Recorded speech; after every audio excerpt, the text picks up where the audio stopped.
क्या आपने कभी सोचा है अगर कोई सचमुच काबा पर दूध चढ़ा दे तो क्या होगा? क्या वाकई किसी की एक बोतल पूरी दुनिया के सबसे बड़े धर्म को हिला सकती है?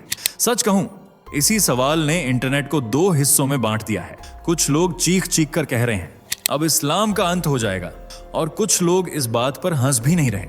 पर असली खेल यह है कि लोग जिस दूध वाली घटना को चमत्कार समझ रहे हैं, उसके पीछे की हकीकत इतनी चौंकाने वाली है कि सुनकर आपकी रीढ़ तक सिहर उठेगी। इस वीडियो का उद्देश्य एक ही है, सच को शोर से अलग करना और आपको वह तस्वीर दिखाना जो अभी तक किसी ने साफ साफ नहीं रखी। सोचिए, काबा के सामने हजारों लोगों की भीड़, सुरक्षा बल दौड़ते हुए, और एक शख्स हाथ में सफेद बोतल लेकर अचानक वह हरकत करता है।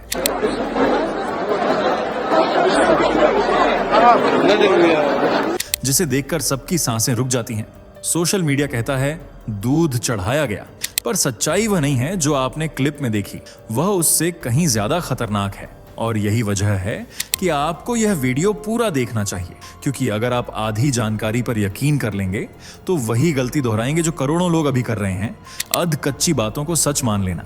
ये सिर्फ धार्मिक बहस नहीं, ये उस फैल होती सोच का एक्सरे है जो अफवाह को देवी देवता बना देती है और तथ्यों को दफन कर देती है। और मैं आपको वादा करता अगले कुछ मिनटों में जो सच आप सुनेंगे वह आपकी सोच को हमेशा के लिए बदल देगा। स्किप मत करना, नहीं तो सबसे जरूरी क्यों और कैसे आप मिस कर देंगे। चलिए दोस्तों, जरा जल्दी से कमेंट करके बताइए ये वीडियो आपको कैसे मिला। क्या आपने इसे खुद सर्च किया था या ये अचानक आपकी स्क्रीन पर आ गया और आपने क्लिक कर दिया? सच सच बताइए, क्योंकि हमें भी जानना है कि आखिर YouTube आज हमारे सनातन धर्म की ये आवाज आप तक कैसे पहुंचा रहा है। और हाँ, अगर आप सच में एक सच्चे हिंदू हैं तो अभी के अभी चैनल को सब्सक्राइब कर लीजिए, ताकि आने वाली हर एक वीडियो सबसे पहले आपको मिले। वीडियो को लाइक करना मत भूलना, ताकि दुनिया को दिखाया जा सके कि सनातन की शक्ति अभी जिंदा है। तो चलिए बिना वक्त गंवाए बढ़ते हैं वीडियो में आगे। इस वीडियो को वायरल कर रहे लोगों का कहना है कि भाई ने काबा पर दूध चढ़ा दिया है, अब इस्लाम का अंत हो जाएगा क्योंकि भगवान शिव आजाद हो जाएंगे। पर क्या सच में काबा में भगवान शिव कैद हैं? क्या कोई उन्हें कैद कर सकता है? क्या है काबा का असली सच? क्या काबा सच में एक हिंदू मंदिर हुआ करता था? क्या इस्लाम खत्म हो सकता है? काबा का कितनी बार रिनोवेशन हो चुका है? पहले कैसा दिखता था काबा? क्या है जमझम के पानी का रहस्य? ऐसे बहुत से क्या, क्यों और कैसे अगर आपके भी दिमाग में हैं तो वीडियो का एक भी पार्ट स्किप मत करना। दोस्तों, सोशल मीडिया की इस दुनिया में किसी भी वीडियो को वायरल होने के लिए बस कुछ लाइक और शेयर की जरूरत होती है, और फिर वह पूरे इंटरनेट पर ढाक जमा लेती है। पर काबा को लेकर यह ढाक कुछ ज्यादा ही मजबूत है, शायद इसीलिए क्योंकि काबा मुसलमानों का सबसे पवित्र तीर्थ स्थल है। इस्लाम दुनिया का दूसरा सबसे बड़ा धर्म है, जिसके फॉलोअर्स ऑल ओवर वर्ल्ड में 200 करोड़ पर पहुंचे चुके हैं। ऐसे में इस धर्म के अंत की बात करना तो फिजल ही लगता है। पर फिर भी काबा को समझने के लिए कहानी में फ्लैशबैक चलते हैं, यानी करीब आज से 4000 साल पहले, जब अरब की धरती पर रेतीले तूफान, बंजर जमीन और कुछ कबीले हुआ करते थे। इसी बंजर जमीन पर अल्लाह ने अपने पैगंबरों को भेजा, पैगंबर इब्राहिम और पैगंबर इस्माइल, जो उनके पुत्र थे।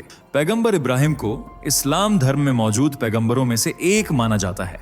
इब्राहिम का जन्म ईरान के शहर उर में हुआ, जो वर्तमान में बेबीलोन का हिस्सा है।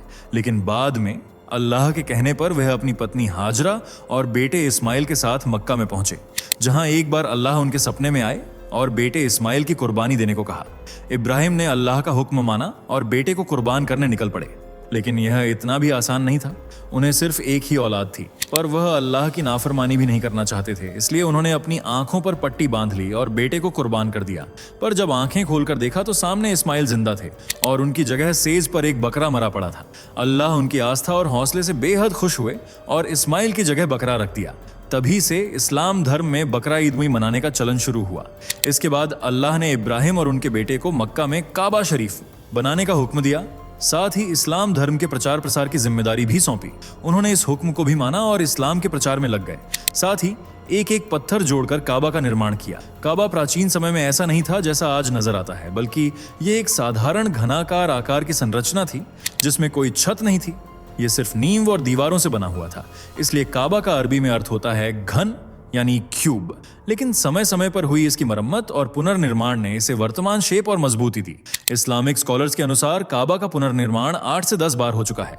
मौजूदा समय में यह काले और सोने की कढ़ाई वाले सूती घूंघट और रेशम में लिपटा हुआ है। काबा की लंबाई करीबन 12.86 मीटर है, जबकि चौड़ाई 11.03 मीटर।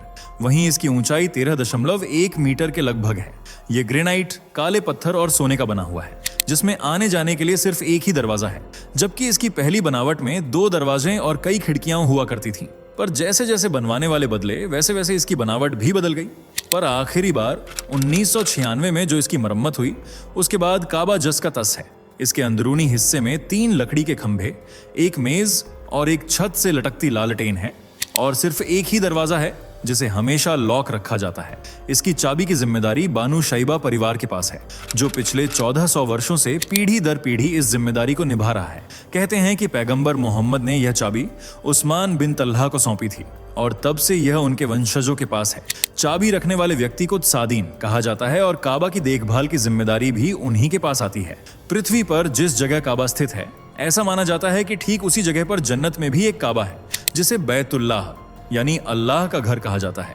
इस्लामी मान्यताओं के अनुसार बैतुल्लाह में हर रोज 70,000 फरिश्ते आकर आराधना करते हैं। इसी आधार पर पृथ्वी पर मुसलमान भी हज यात्रा और उमरा जैसी धार्मिक यात्राएं करते हैं। हज की शुरुआत की बात करें तो यह पैगंबर मोहम्मद से मानी जाती है, जिनका जन्म 570 ईस्वी में मक्का के कुरैश कबीले में हुआ था। करीब 40 वर्ष में उनकी जिंदगी में एक घटना घटी। दरअसल काबा शरीफ के पास ऊंट के कुबड़ जैसी एक पहाड़ी है, जिसे गारे हिरा या जबल हिरा यानी रोशनी वाला पहाड़ कहते हैं। मोहम्मद साहब अक्सर इसी पहाड़ी में अंतर ध्यान हो जाया करते थे। एक रात देवदूत जिब्राइल मोहम्मद साहब के सामने आए और कुछ आयतें पढ़कर उन्हें दोहराने को कहा। यहीं से कुरान की पहली आयत नाजिल हुई और पैगंबर साहब अल्लाह की बातों को लोगों तक पहुंचाने में लग गए, जिन्हें बाद में आयतों में ढाला गया। पैगंबर मोहम्मद का एक नया पंथ इस्लाम एकेश्वरवाद पर आधारित था, मतलब एक ईश्वर में विश्वास।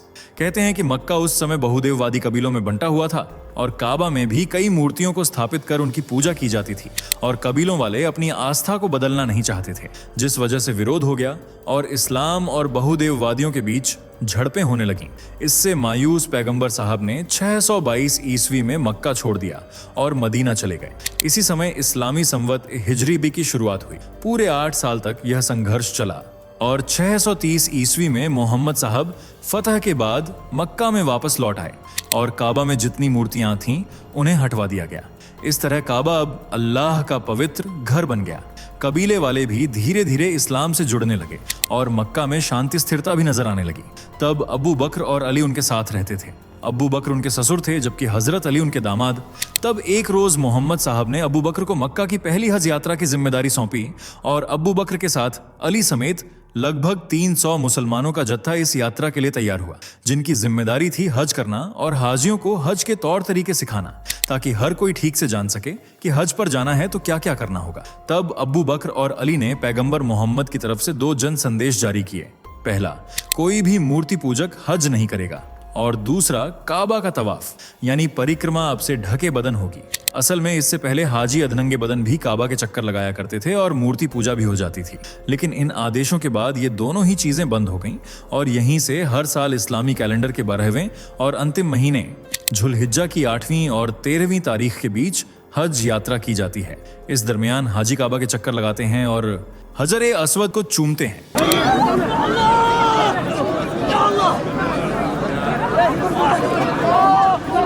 हजर अस्वद वही काला पत्थर है जो काबा की बाहरी संरचना में एक कोने पर चांदी के फ्रेम में जरा हुआ है, जिसे अक्सर बहुत से लोग शिवलिंग का टूटा हुआ हिस्सा बताते हैं। पर हजर अस्वद के लिए इस्लामिक स्कॉलर्स कहते हैं कि यह एक चमत्कारी पत्थर है। जब हजरत इब्राहिम और इस्माइल काबा का निर्माण कर रहे थे, तब जिब्राइल इस पत्थर को लेकर आए और काबा के एक कोने में स्थापित करने को कहा। मान्यता है कि तब यह पत्थर दूध जितना सफेद हुआ करता था, जिसे हज यात्री चूमते थे और आज भी चूमते हैं। इसलिए हाजियों के पाप धोते धोते पत्थर का रंग काला पड़ गया। ऐसा कहते हैं कि जो भी यात्री इस पत्थर को चूमेगा उसके सभी गुनाह माफ हो जाएंगे। इसलिए काबा आने वाला हर यात्री इसे जरूर चूमता है। काबा से लगभग 15 से 20 मीटर की दूरी पर पूर्व में एक पवित्र कुआं भी मौजूद है, जिसे जमझम कहते हैं। यूं तो अरब की धरती रेगिस्तानी है, जहां बादल बरसना भूल ही जाते हैं, जिसकी वजह से यहां पानी भी मोल खरीदा जाता है। लेकिन बावजूद इसके जमजम के कुएं में पानी कभी नहीं सूखता।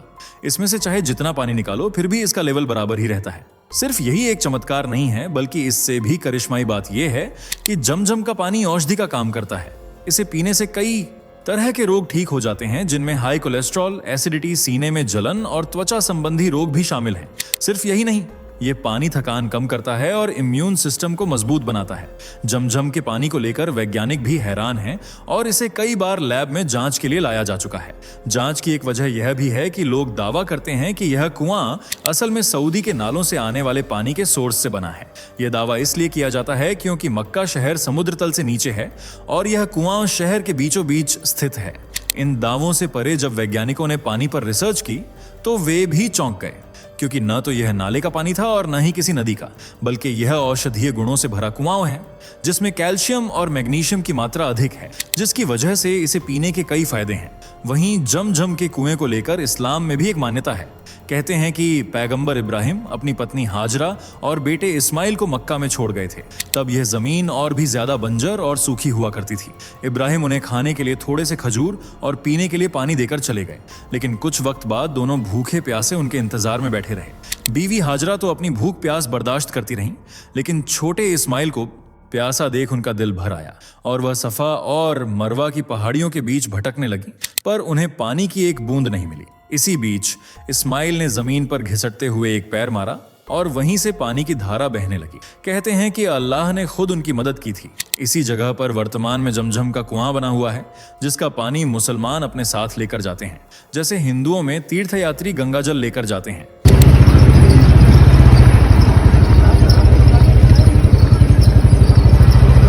रही बात उस काले पत्थर के शिवलिंग होने और काबा के हिंदू मंदिर होने की, तो ऐसा कहा जाता है कि काबा में पहले 360 मूर्तियां हुआ करती थीं। हालांकि हर जगह का एक इतिहास होता है, पर कहते हैं कि हमें इतिहास को पकड़कर नहीं, बल्कि वर्तमान के हिसाब से चलना चाहिए। और जो लोग कहते हैं कि भगवान शिव काबा में कैद हैं, उन्हें शिव जी के बारे में और ज्ञान अर्जित करने की जरूरत है, क्योंकि महादेव देवों के देव हैं, जो इस सृष्टि के आदि से लेकर अंत तक हैं, जिन्होंने कई राक्षसों का अंत किया और कईयों का उद्धार किया। हिंदू धर्म में भगवान शिव त्रिदेवों में शुमार हैं, जिनकी एक सांस पर पृथ्वी में तूफान आ सकता है और एक तीखी नजर पर यह पृथ्वी तबाह भी हो सकती है। ऐसे में महादेव को कोई इंसान कैद कर ले, ये तो वही बात हो गई कि अथोत्था चना बाजे घना। मतलब ज्ञान नहीं है, लेकिन कुछ भी उलझुलुल फेंकना है, क्योंकि उन्हें तो कोई कैद ही नहीं कर सकता, लेकिन हाँ, वे चाहें तो सबको कैद जरूर कर सकते हैं। इसके अलावा काबा में हजरे अस्वद के शिवलिंग होने की बात करें तो इससे जुड़े भी कोई प्रमाण आज तक सामने नहीं आए हैं।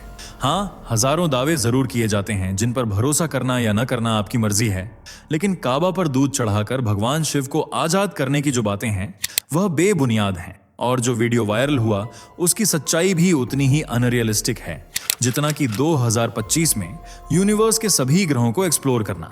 क्योंकि वीडियो में दिख रहा वह शख्स एक ईरानी व्यक्ति है, जिसने बोतल में दूध नहीं बल्कि पेट्रोल भरा हुआ था और वह पेट्रोल डालकर काबा के सामने अपनी जान देने की कोशिश कर रहा था। लेकिन इससे पहले ही वहां मौजूद सिक्योरिटी ने उसे पकड़ लिया और उसकी इस कोशिश को भी नाकाम कर दिया।